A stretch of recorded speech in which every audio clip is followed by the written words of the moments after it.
Birarangiye ingabo z'u Burundi zihejeje kwigarurira umuji wa KAMANYORA wose waheruka gufatwa na M23 Rwanda. Ubu ingabo z'u Burundi zigeze ahitwa Nyangezi ziriko zija BUKAVU naho haheruka gufatwa na M23 Rwanda. M23 Rwanda iraremvye ku buryo bibaza bati mbega none turiko tugwana n'ibihume canke turiko tugwana n'abasirikare b'abarundi. Abantu benshi ku munsi wejo babandanije bambaza bati mbega ibi bintu byabereye BUKAVU bimeze gute ngira ngo murazi yuko ejo hariho amabombe abiri yatewe aho M23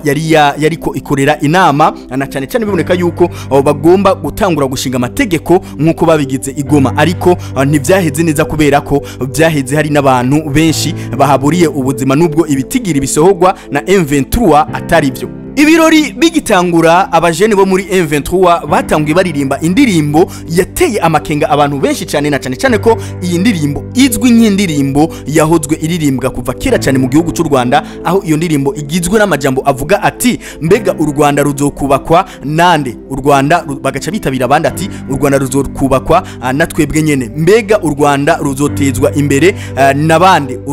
abandi nabo bagaca bitabira bati u Rwanda ruzotezwa imbere natwebwe nyene. Iyi ndirimbo rero yarakoreshejwe ejo aho onye BUKAVU aho M23 yariko ikorera iyo nama, baririmba nabo nyene bavuga bati mbega BUKAVU izokubakwa nande, abandi bitabira bati izokubakwa natwebwe nyene, mbega BUKAVU izotezwa imbere nande, izotezwa imbere natwebwe nyene. Ugiye ukurikije amajambo ugakurikiza melody ni ya ndirimbo nyene yahora iririmbwa canke yama iririmbwa mu gihugu cy'u Rwanda. Ibi rero bikaza byerekana neza cyane yuko nubwo u Rwanda rubandanya rwihakana yuko atawuruhuriye na M23 canke igisoda cabo ataho gisanzwe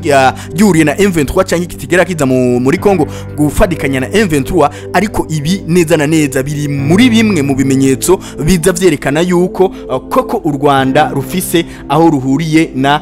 M23 na cyane yuko no muri speech z'aba M23 bagaruka bavuga bati abanyagihugu bavuga ururimi rw'ikinyarwanda nibo tugomba kubohora kurwanira ngaha mu gihugu ca Kongo. Inyuma yaho Colonel Nanga yaruriye stage aho yavuze ijambo ryiwe yarakeneye gushikiriza kuri uwo munsi, neza na neza aravuga ijambo arihejeje hamwe yururutse stage ariko aragenda ariko arava muri ico kibanza niho izo bombe zibiri zashoboye guturika zisiga zinatwaye ubuzima bw'abantu barenga kuri 30, ariko M23 yo ikavuga yuko ari abantu batandatu boba barapfuye. Rero izi bombe zashoboye guturikira muri ico kibanza zibandanije gutera impari hirya no hino na cyane ku gihugu cy'u Burundi, igihugu ca Kongo hamwe n'igihugu cy'u Rwanda. Iki kiganiro reka mugikurikirane cyose muke kuri link nabashiriye ngaho muri commentaire, mufyonde kuri commentaire ya mbere hariko link ica ibatwara aho iki kiganiro cyose kiri, mwumve vyose uko vyagenze ku munsi wejo kugera nuno mwanya ukuntu KAMANYORA hafashwe ndetse